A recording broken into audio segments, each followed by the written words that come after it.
Bonjour et bienvenue à toi sur ce nouvel épisode de Oli et Thanato. Je suis Charlène, facilitatrice et accompagnante des deuils. Ces transitions de vie sont des cadeaux mal emballés qui cachent selon moi des opportunités de changement. Mon objectif, emprunter un chemin de résilience pour transformer vos difficultés en ressources.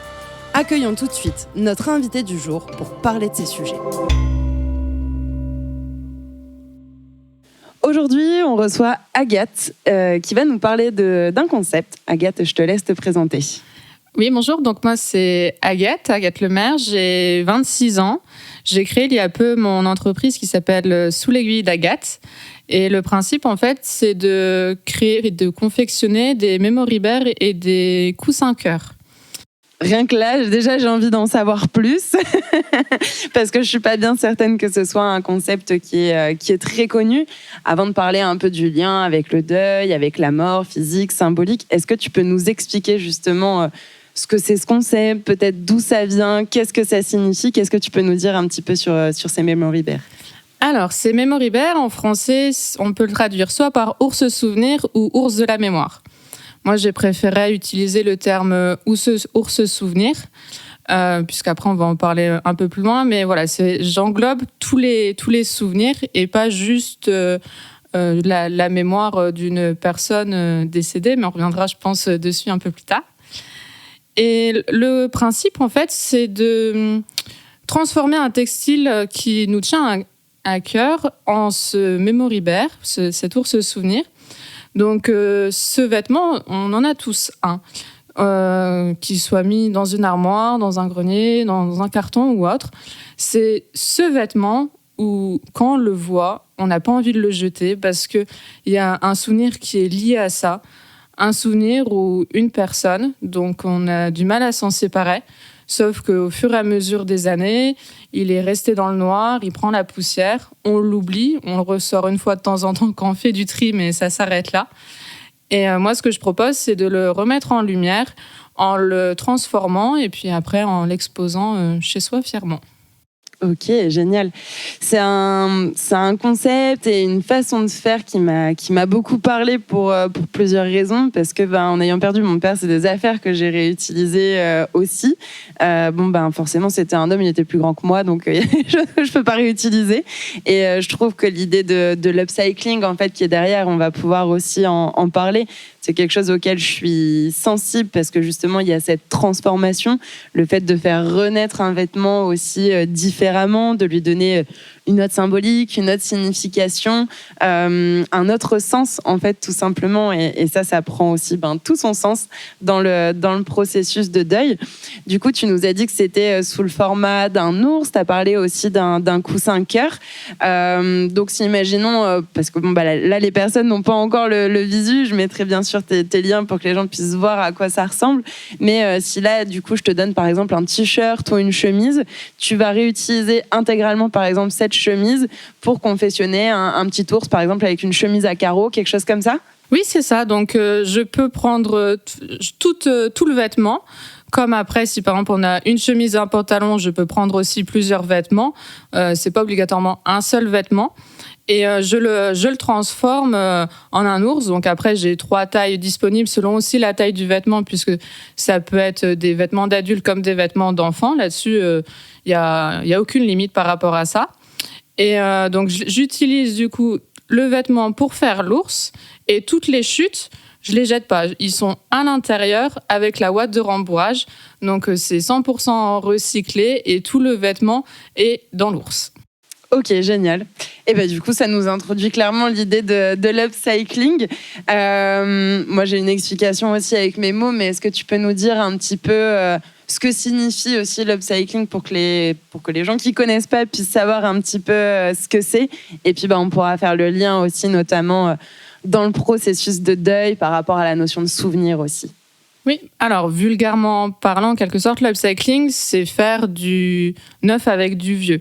Donc, c'est récupérer quelque chose qu'on a pour lui donner une nouvelle forme, une nouvelle utilité, et qu'il ne soit pas simplement jeté, mis à la poubelle, et qu'après, ça engendre aussi tout ce qu'on entend avec le gâchis et toute la pollution derrière.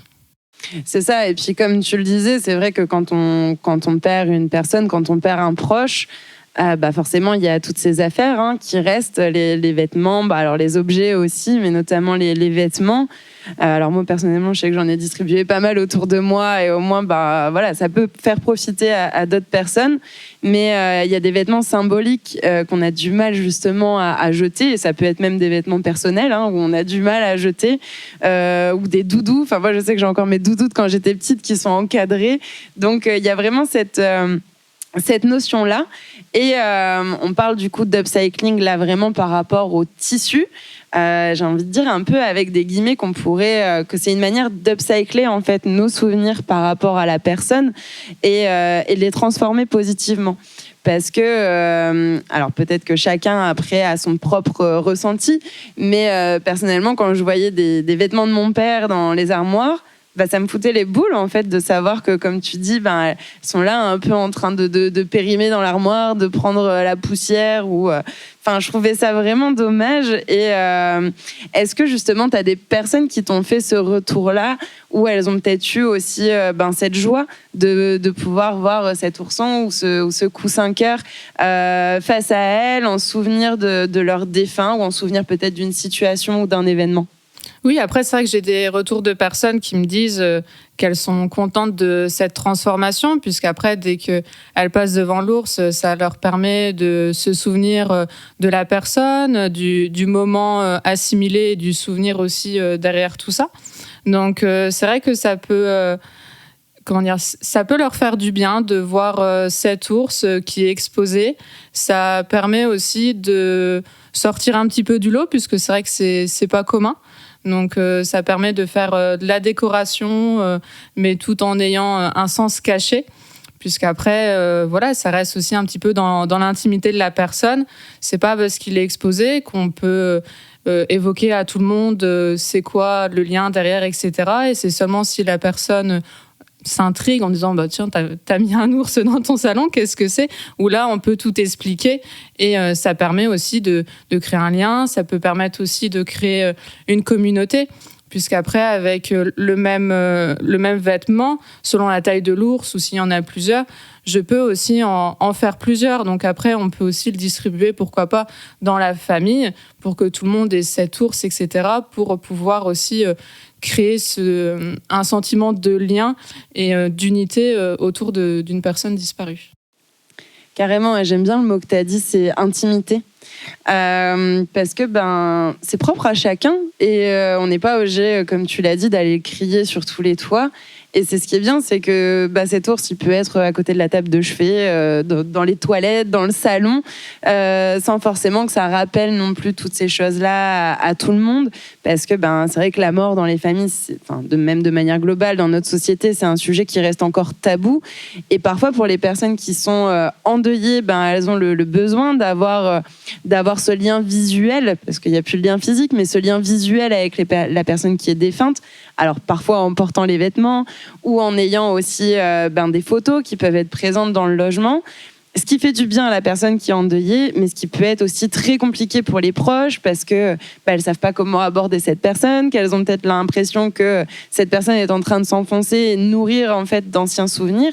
Alors que non, en fait, oui, il y a bien sûr la tristesse et la souffrance de la disparition physique d'un défunt, d'une personne, mais malgré tout, il y a aussi tous les beaux côtés, tous les bons souvenirs en fait qui restent. Et c'est vraiment, tu l'as un peu dit, mais une manière d'avoir un objet qui est là en tant que connexion émotionnelle en fait avec la personne disparue, vraiment en transformant ces choses-là et en rappelant en fait des souvenirs qui étaient précieux. Et ça, je trouve que c'est vraiment vraiment important. Ça donne du sens en fait à un vêtement. Et pour faire un peu le parallèle avec le processus de deuil, dans le deuil en fait il faut réussir, et c'est tout le chemin en fait. On pense parfois à tort que le deuil c'est oublier, mais absolument pas. Le deuil c'est vraiment de redonner du sens à cet événement et de l'intégrer pleinement à notre histoire. Et je trouve qu'en fait le Memory Bear peut être vraiment un outil, un moyen, un chemin symbolique en fait de le faire.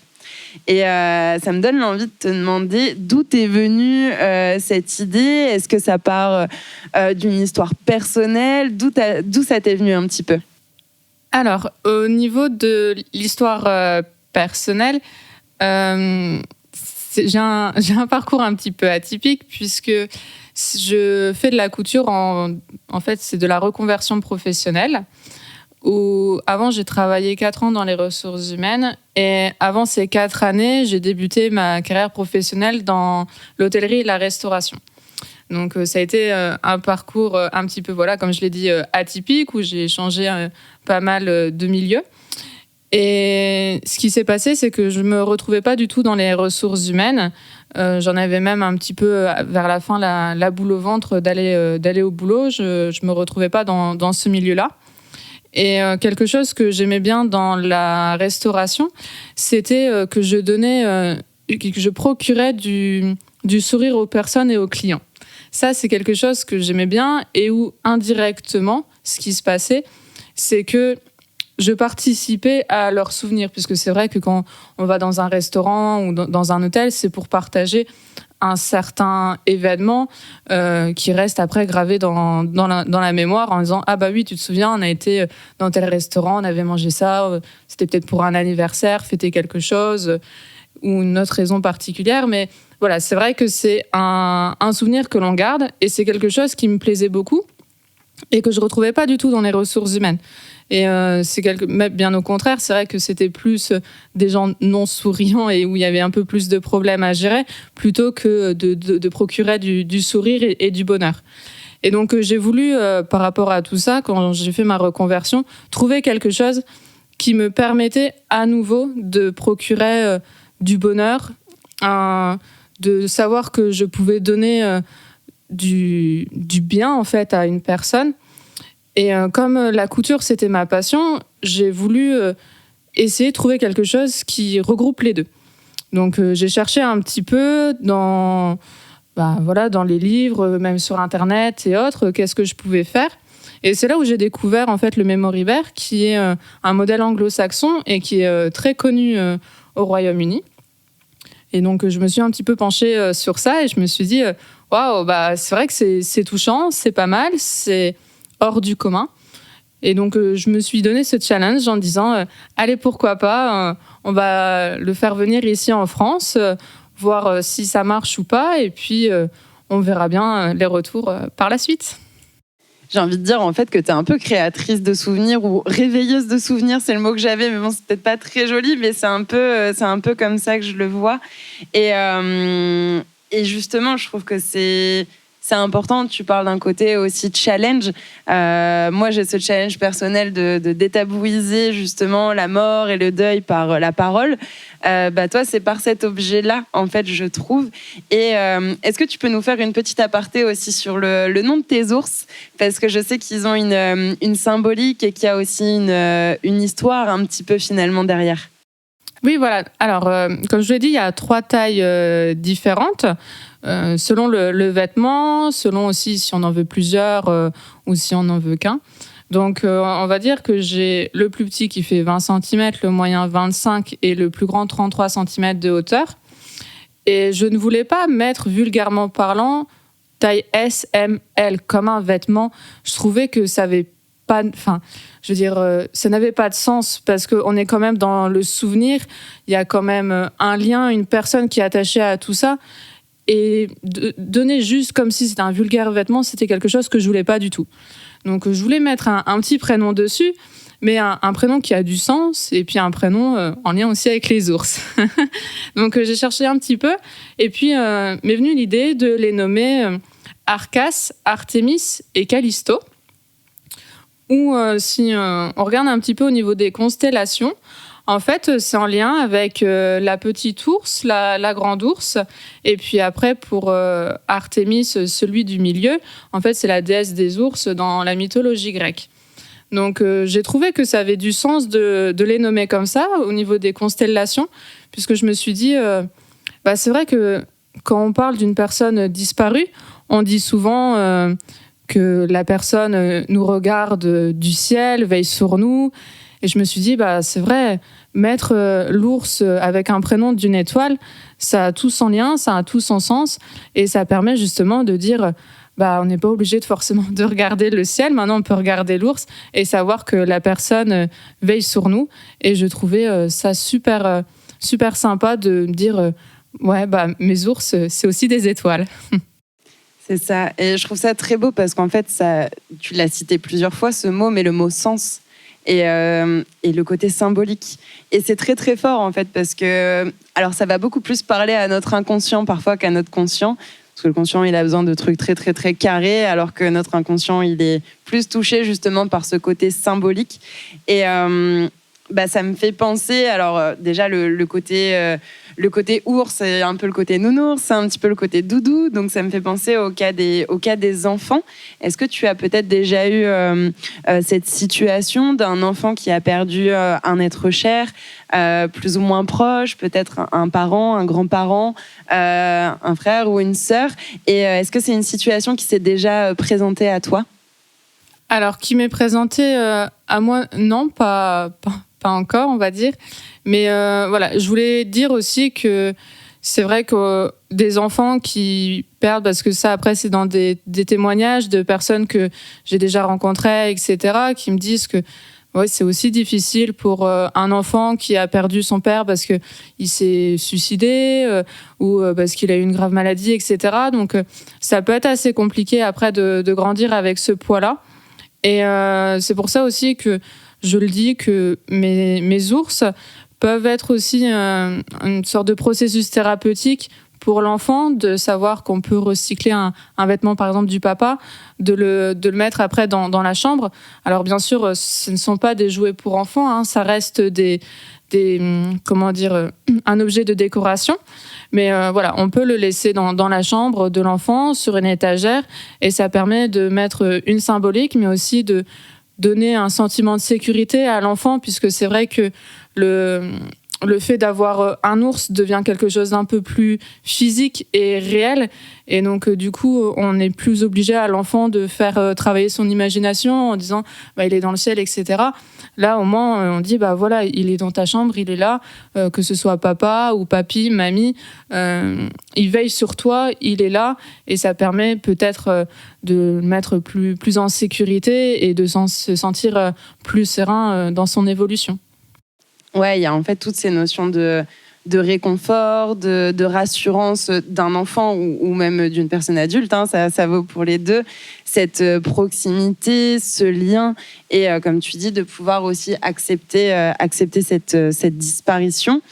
Est-ce que ça c'est, pour le coup, une autre situation, c'est peut-être déjà présenté à toi, le fait de vouloir offrir un memory bear? Alors on sait que souvent, on va offrir, par exemple, des fleurs au moment des funérailles, au moment des commémorations, ou parfois au moment des dates d'anniversaire du décès. Est-ce que c'est des demandes que tu as déjà eues, pour le coup ?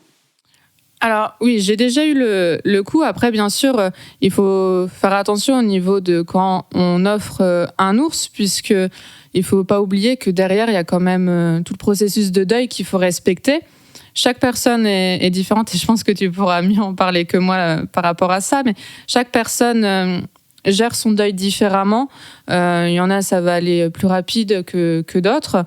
Et l'offrir trop tôt peut faire un effet inverse et brusquer la personne. Donc surtout si on veut offrir un ours, c'est quelque chose où il faut faire attention. C'est pas une surprise qu'on veut faire parce qu'il y a toute une symbolique derrière. C'est quand même assez psychologique, hein, tout ça. Donc il vaut mieux en parler que de piquer un vêtement et de faire la surprise. C'est parce que des fois, on peut se louper et dire mince, je l'ai fait trop tôt, et ça faire plus de mal que de bien à cette personne, puisqu'il faut quand même qu'on accepte cette disparition avant de pouvoir l'offrir. Donc donc ça c'est quelque chose où il faut faire attention, mais quand après on sait que cette personne a accepté ce deuil et est prête à recevoir un ours souvenir, là c'est quelque chose de très symbolique. Et moi c'est vrai que je l'ai vécu, hein. C'était un deuil il y a une dizaine d'années, donc ils l'ont plutôt accepté, cette disparition. J'ai transformé les vêtements d'un papa pour 2 frères. Et du coup, je les ai offerts à ces 2 frères. Mais ils étaient enchantés, ils étaient très touchés de ça. Ils en sont fiers de l'avoir. Il est exposé dans un salon et dans une vitrine chez eux. Et voilà, c'est quelque chose qui permet encore de resserrer ce lien, de pas non plus culpabiliser en disant c'est vrai que je vais pas forcément tout le temps sur la tombe, au cimetière, etc. Et de savoir que il est là, chez eux. Ça permet de faire une petite pensée, de quand on passe devant, d'y penser, de peut-être communiquer dans ses pensées avec cette personne. Et je trouve ça beau et magnifique de voir tout ce lien. Je te remercie de repréciser et de répéter, j'ai l'impression de le répéter à chaque podcast, mais c'est vraiment important, le fait que le deuil est un processus qui est réellement personnel. Et comme tu dis, voilà, d'en parler avec la personne plutôt que d'en faire la surprise, parce qu'on pourrait se dire « Ah ben c'est cool, c'est un beau cadeau ». Je pense qu'en effet, c'est un super beau cadeau, mais un cadeau connu, pas un cadeau surprise. Et je le vois un peu comme ce côté d'un processus et d'une fin de processus, d'acter symboliquement une fin de processus. Alors fin avec des guillemets, parce pour moi, on ne termine jamais réellement un deuil. C'est quelque chose qui nous suit toute notre vie, qu'on n'effacera jamais, mais en tout cas qu'on peut avoir intégré à son histoire. Et c'est de revenir aux besoins en fait de la personne. Et quand je parle de projet, c'est selon les besoins de la personne à ce moment où elle est en train d'être dans cette phase de restructuration, de redéfinir le lien avec elle-même, avec les autres, avec ses proches, avec son environnement, avec son travail aussi potentiellement. Ça peut être symboliquement le moment de pouvoir acter ça dans ce projet. Alors c'est pas un projet de vie pour le coup, c'est un projet très symbolique, mais comme par exemple on pourrait aller planter un arbre. C'est aussi un acte qui est très symbolique, qui est très rituel. Et c'est ce que j'aimais beaucoup, en fait, aussi dans ce concept, ce côté symbolique. C'est vraiment des choses qui me parlent. Et alors, on parle beaucoup du côté mort physique et d'un côté de décès. Et moi, j'avais un peu une question qui me venait, c'est que sur ce podcast, j'aborde bien sûr le côté de décès, mais j'aborde aussi tous les deuils de la vie, c'est-à-dire les notions de burn-out, potentiellement les notions de cancer, toutes ces transitions de vie, en fait, toutes les choses qui se mettent sur notre chemin et qui sont pas les choses les plus fun et les plus cool, hein, bien au contraire, plutôt des trucs négatifs assez lourds et difficiles à dépasser. Est-ce que tu penses que ça peut être aussi peut-être une aide, un support à cette restructuration, à cette renaissance, à ce renouveau qui sera cet après, en fait, qui sera forcément différent de l'avant, mais de pouvoir créer un memory bear ou peut-être une autre forme, ça peut être peut-être des projets futurs, je ne sais pas, c'est une question ouverte, mais d'accompagner en fait ce type de deuil et de transition par rapport au burn-out et au cancer. Alors oui, justement, et c'est pour ça que j'ai pas voulu juste mettre ours mémoire quand je traduis en français le memory bear, et j'ai voulu vraiment faire l'ours souvenir, puisque ça englobe tous les souvenirs. Si une personne a vécu un burn-out et justement a besoin dans son processus de deuil de transformer son ancienne blouse d'infirmière, par exemple, en un ours souvenir, il n'y a aucun souci. Même si, par exemple, après on peut parler aussi du deuil des enfants qui sont partis de la maison puisqu'ils ont été qui vont à l'université, que par exemple la maman elle se retrouve aussi toute seule, c'est aussi une forme de deuil, de se dire maintenant qu'est-ce que je vais faire, je suis toute seule, mes enfants sont plus là. Pourquoi pas aussi transformer les vêtements qu'on garde de ses enfants, ses premiers bodys, ses premières robes, pour pouvoir ensuite l'offrir à sa maman, pour dire tu vois maman, même si on a quitté la maison parce qu'on continue notre petit chemin de vie, on est encore là, on t'aime, et puis tu as notre présence par rapport à ce memory bear. Donc c'est vrai que tous les deuils ont des fois un sens et peut être transformé en un memory bear, et c'est pour ça que j'ai voulu faire l'ours souvenir, puisque à partir du moment où on a un vêtement qui est rattaché à un souvenir qui est sentimental pour nous, qu'on porte plus mais qu'on ne veut pas jeter, on peut le transformer, et ça permet aussi de faire de la place dans son armoire. Ça fait un très très beau lien, mais un magnifique lien, puisque dans l'économie circulaire, On parle souvent des 4 R. Je pense que c'est quelque chose qui doit te parler. Il y a le côté réduire, réutiliser, réparer et recycler. Et c'est vraiment quelque chose qui m'a fait, moi, écho aussi, notamment par rapport au processus de deuil. Alors, réduire, il y a tout ce côté d'une dimension plus écologique, éthique, de repenser un petit peu ses usages du quotidien, peut-être de revoir un petit peu la manière dont on aborde la mort, les funérailles. Et là, j'ai un grand sourire quand j'en parle parce que c'est important pour moi. Et ça peut être de proposer aussi d'autres options un peu aux fleurs de deuil ou aux couronnes, comme on le disait. Alors, bien sûr, pas forcément tout de suite. On va refaire le lien avec ce qu'on disait avant. Peut-être au bout des 1 an ou au bout des 2 ans, des 5 ans, des 10 ans. Ça peut être des choses symboliques qui se font dans le temps et qui montrent que, on n'oublie pas. Justement, la personne, elle est toujours là, mais le lien a été intégré d'une autre manière dans la vie. Dans ces 4 R, il y a aussi le côté réduire, et c'est, je trouve, ce que tu fais magnifiquement bien, en fait. Réduire, non, je l'ai déjà dit, réutiliser, pardon. Le fait de changer la fonction d'un objet qui, à la base, est une chemise et qui sert à tenir chaud ou à s'habiller, tout simplement, et de le transformer, en fait, en un objet de décoration. Je trouve ça vraiment, vraiment beau et symbolique, encore une fois. Je pense que ce sera le mot-clé de cet échange. Le fait de réparer, ça fait partie aussi des 4 R. Alors, on le voit généralement par rapport aux vêtements, sur le fait de réparer, de refaire une couture, par exemple, sur un vêtement qui a été troué. Mais là, ça peut être de réparer une souffrance et justement ce côté symbolique. Et enfin, il y a le côté recycler.